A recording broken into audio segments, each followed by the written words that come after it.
In West Africa, there was a land of gold. Kingdoms of strength and valor rose here. Gold flowed through its markets, shaping trade and life across the land. Here, kings held sway, and gold was more than wealth, it was power itself. A land of rivers, forests, and gold, slowly taking shape as the Gold Coast. But everything was about to change. In came the British Empire, seeking trade and control. These not as traders, but as rulers.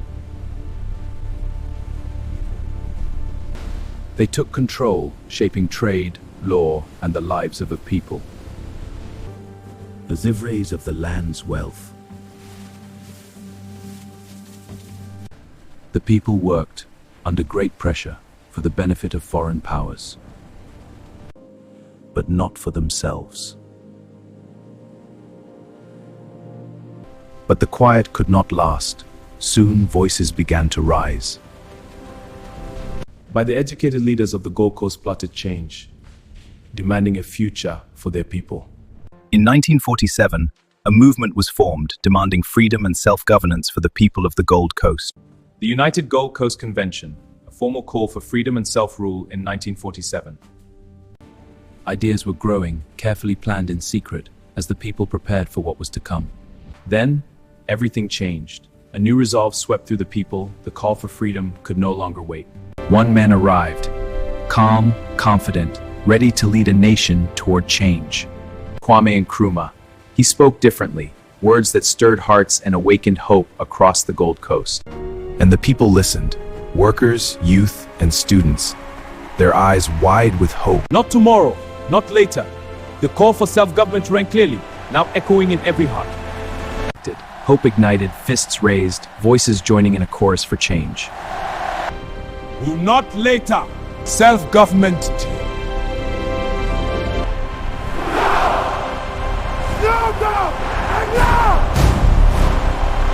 But not everyone agreed. Some wanted gradual change, others demanded it now. So he broke away, and one that would change it forever. In June 1949, he formed a new movement, the Convention People's Party. And the movement grew unstoppable. From towns to villages, the message spread, self-government now.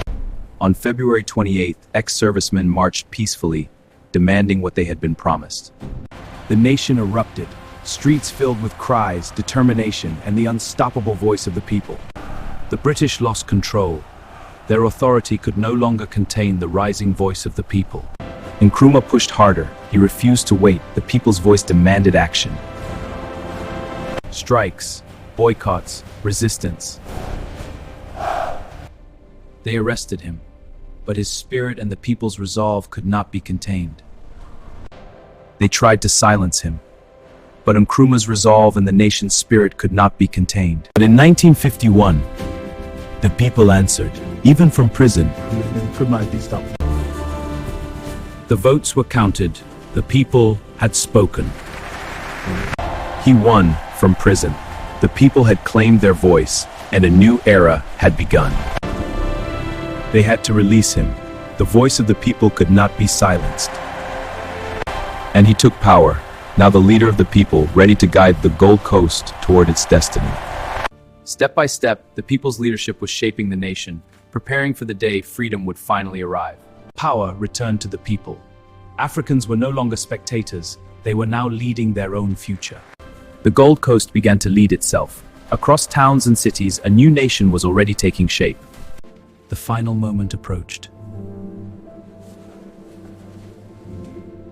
March 6th, 1957, nation stood on the edge of history. The nation held its breath, waiting for the moment that would change everything. The end of colonial rule, as the last symbol of empire, quietly faded into history. And the birth of Ghana.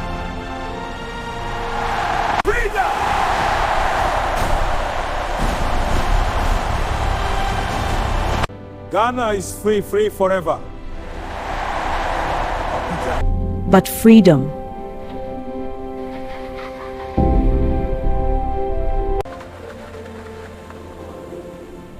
was just the beginning. A nation rising.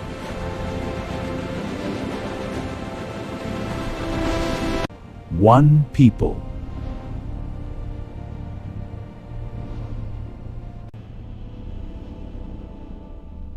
One destiny. This is Beyond the History, Africa Edition. Follow us, subscribe, and join the journey as we uncover more untold stories from across Africa.